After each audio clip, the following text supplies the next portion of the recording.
Hey guys, back with another video, a shorter one this time. I wanted to talk about atmosphere in video games. It's something I like to bring up with a lot of like my impressions videos because for me, when a game creates a really, I guess it depends on the kind of atmosphere. I guess the question we should start with first is what is atmosphere? What is an atmosphere in a game?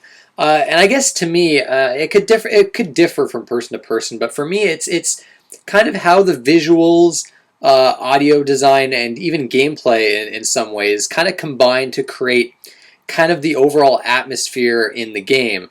And an atmosphere can give you all sorts of different emotions. For me, I've got a couple games here I'm going to talk about that have really memorable atmospheres to me. For me, I find a lot of games like I start like for me atmosphere I like very kind of oppressive and kind of like moody, dark, creepy atmospheres. And I think that's like horror games. If a horror game can get atmosphere right, to give you that sense of dread and just have that oppressive atmosphere, I think it's a horror game has really done its job. And we'll talk about some of those games, but there's some other games that have some pretty interesting atmospheres. Yeah, let's talk about some games here. First game I want to bring up is Half-Life 2, actually, which I think has my favorite atmosphere in any first-person shooter. Obviously, it takes place in City 17, and the game is kind of, I mean, it's kind of like, you're going level from level to level with like some loading screens between each level, but you really get a nice sense of place in that game. And I know a lot of people like to rag on the part where you're in the motorboat and you're driving through like the tunnels and the sewers and things like that, and you're on the water and you're traveling from point to point. I actually really loved that section. Even actually some of the puzzle solving there. It was very long, but it really I kind of liked how long it was because you could kind of feel that it was like this massive area and that it took a while to get to where you needed to go. But I think my favorite location in that game is Ravenholm, and it's fantastic how they build that place up. When you're first in, I think it was Black Mesa East, and you're at that, you see the tunnel there, and then Alex tells you, oh, that's Ravenholm, but no one goes there anymore.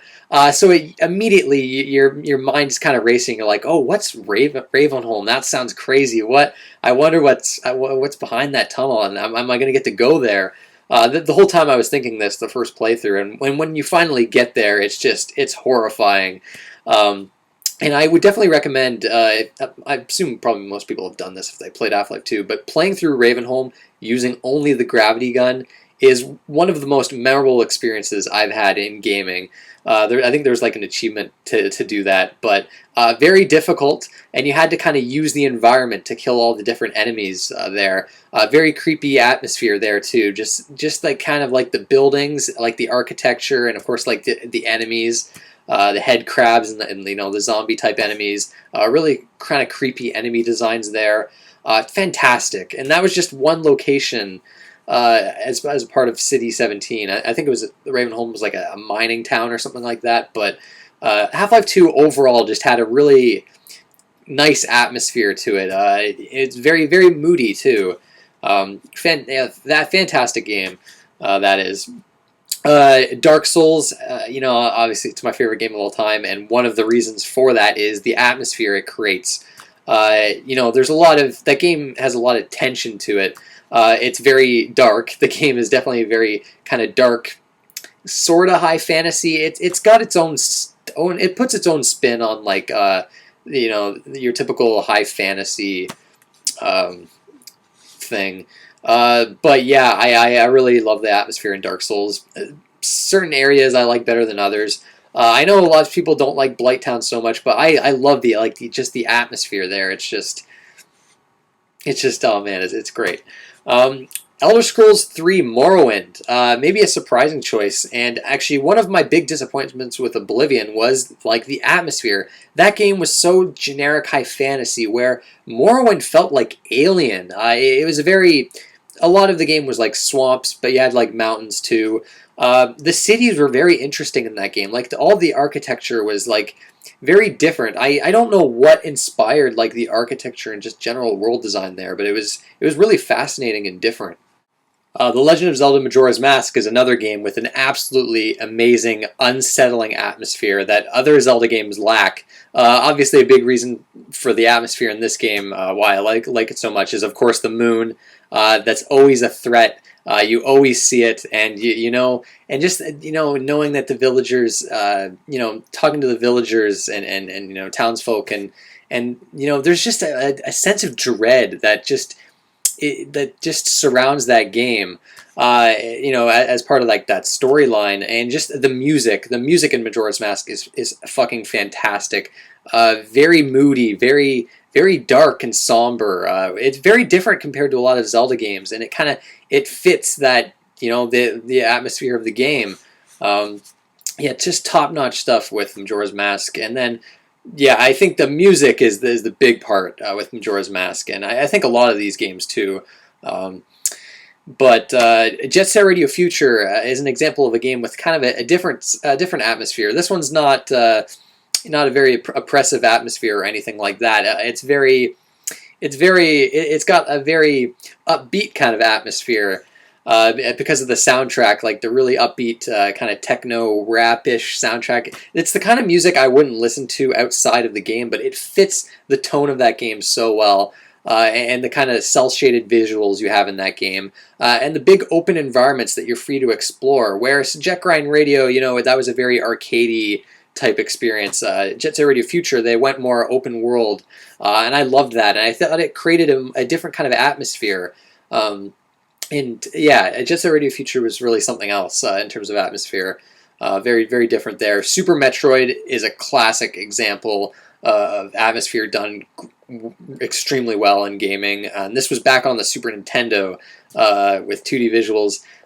What they were able to do with that game was crazy with the music, like the really moody kind of like it's very like there's not really much music in that game, but it's really effective. A very creepy game too.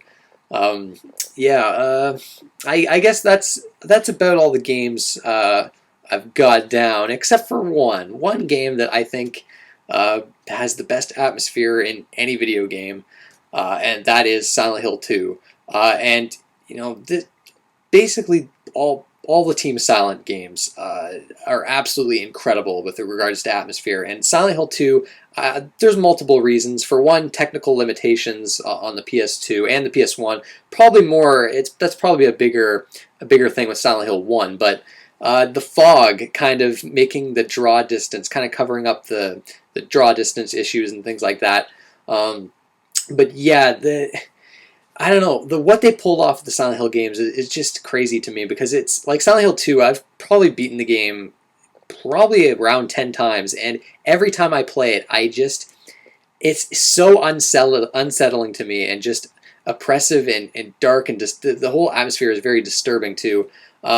A notable highlight in Silent Hill 2 is the apartment building you go to, which is the first kind of dungeon in Silent Hill 2. I like to consider like the locations you go to kind of like dungeons in the Silent Hill games, but that apartment is so run down and so like grimy and gross, and all the enemies, of course, like the enemy designs in Silent Hill 2 are just out of this world, like crazy bizarre and disgusting.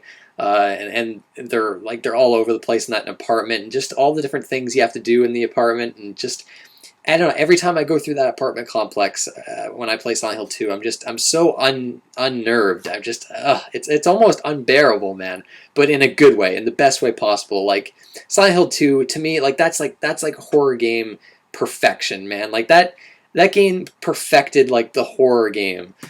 To me, like I don't like. There's none better in my opinion, but Silent Hill 3 is amazing too, though, with the atmosphere. All of the Team Silent games, if there's one thing they all did consistently well, it was atmosphere.